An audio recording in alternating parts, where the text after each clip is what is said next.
Hi everyone, so this is our second video looking at imperfect competition, and we're going to look at the long run aspect to this. This is quite short. We've kind of done the revision of the kind of characteristics of imperfect competition. If you haven't watched the video 3, watch that before you watch this one, because we're pretty much going to continue on from the short run into the long run.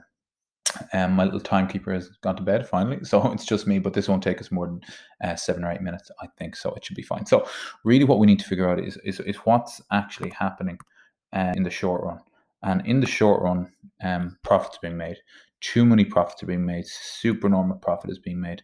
And if supernormal profit is being made, what does that cause? That causes new entrants, new people to come in, new businesses to come into the industry because profits are being made. There's no barriers to entry. There's perfect knowledge of profits being made. As a result, competition heats up. So what are the consequences of competition heating up? Well, our first consequence is going to be our demand curve.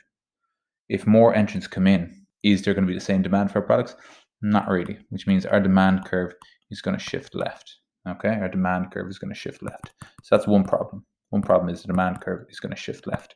And if our demand curve shifts left, it'll actually push our demand curve closer to the AC curve. So our average costs and our average revenue will start getting a little bit closer together. It'll also, or it could also push our AC curve up, because if there's more competition, that might lead to an increase in our costs. It might lead to increase in advertising costs. There might be more of demand for labor. So our AC curve could potentially shift up.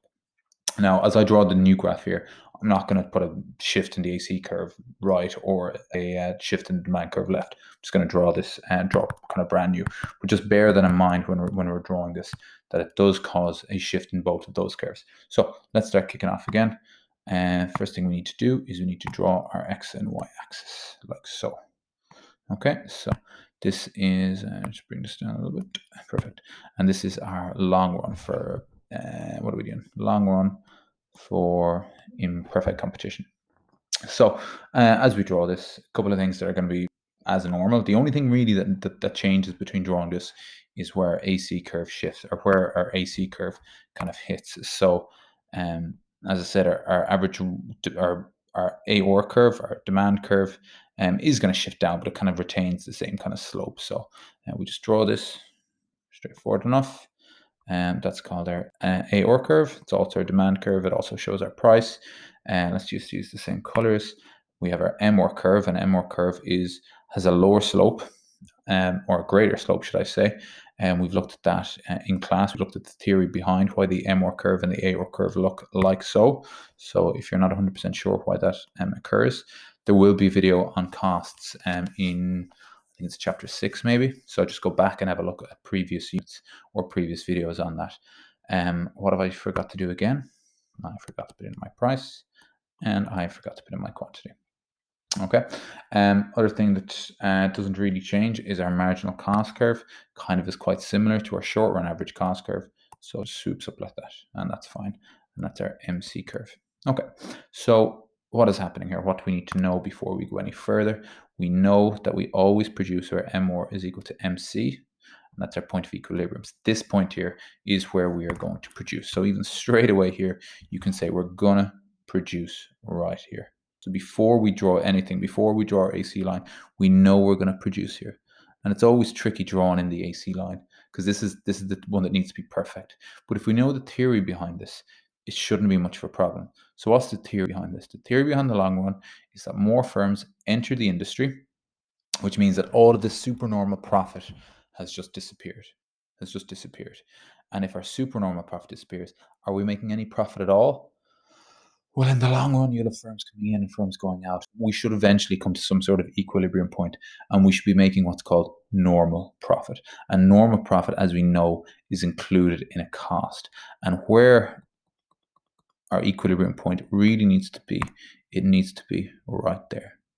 We want to be producing at E, but we want to be selling at price point P. So this point here, and which we'll just keep it as C over here, like we have in the short run, that's the point that we want our AC curve to be going through. So our AC and our AOR curve, they match at C, which means we make normal profits. Okay. So drawing this is probably going to take me about 2 or 3 attempts as well. So what's important here is our AC curve needs to go through C, but it also needs to hit kind of like the minimum point, or the MC curve needs to hit this at kind of the minimum point. So I'm going to try as best that I can to kind of put it through a point here. So this is just a little bit of skill and practice. And as I said, please do this in pencil, and then just if it's perfect, just go over it in red pen or blue pen or a highlighter, whatever the case may be. So let's just see how good this is. So go through C, and then, oh, I was going so well there now until I just kind of chumped a little bit. So through C, and then lowest point, perfect. And okay, there's a little bit of a wobble there at the end, but it's, actually that's not perfect at all because it doesn't hit the lowest point. Let's try it again, through C, lowest point. Perfect. I'm happy with that. And that right there is now our, what do I say it was? That's our AC curve. AC curve. So average cost curve, average revenue curve, marginal cost, marginal revenue, job done. So what are we doing here? This is a point that we need to refer to when we're doing our little specs thing over here. We'll call that point A. Actually, I know B. If I call that A, I better call this B. We'll leave E for equilibrium, and then our C point. Well, we don't really have a C point because we don't have another point. So let's take our ruler out again. And if we produce at B, that is now going to be the price that our product is sold at. But it's also the price that our product costs. But again, cost in this includes your normal profit. And we are producing Q1, which is quantity 1. And I think that is it for the graph, which it is. Everything there looks perfect. I've kind of deleted that weird line there, but no, that looks perfect. So I'm happy with that.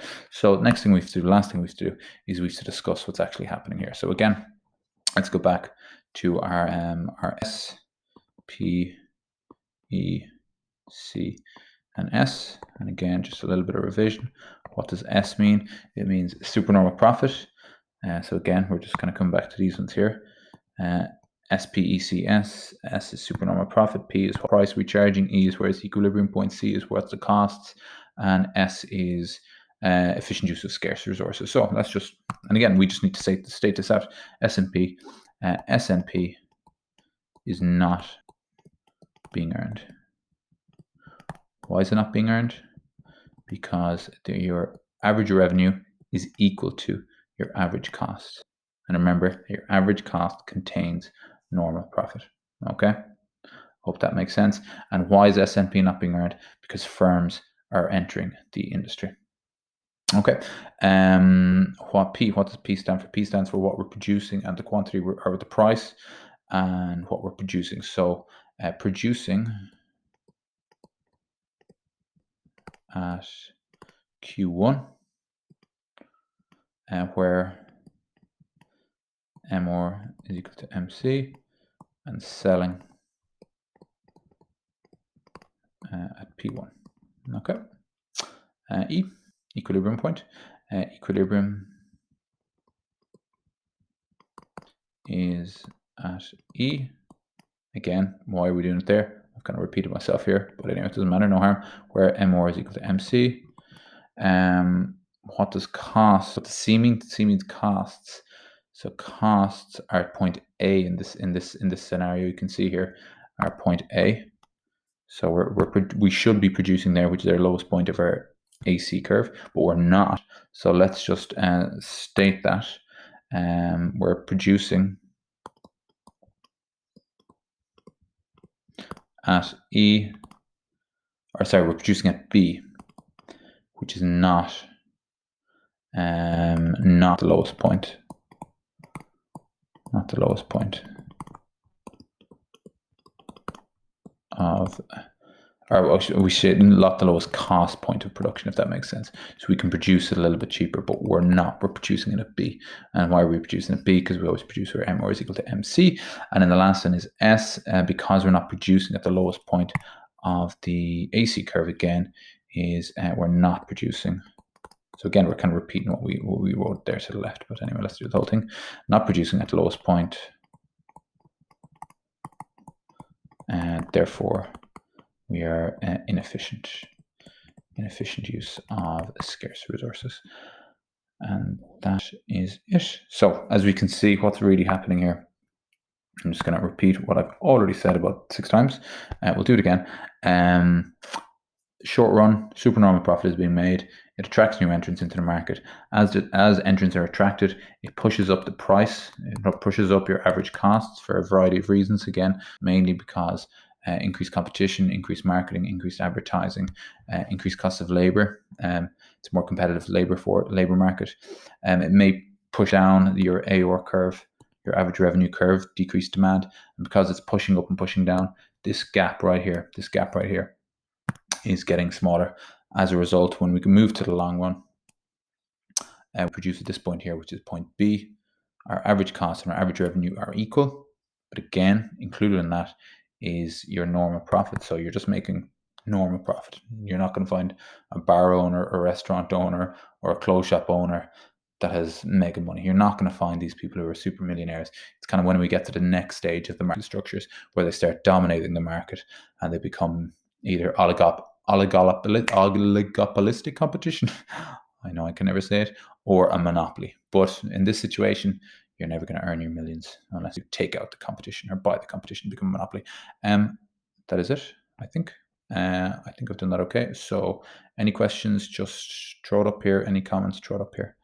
Other than that, let's move on and move on to oligopoly. Cheerio.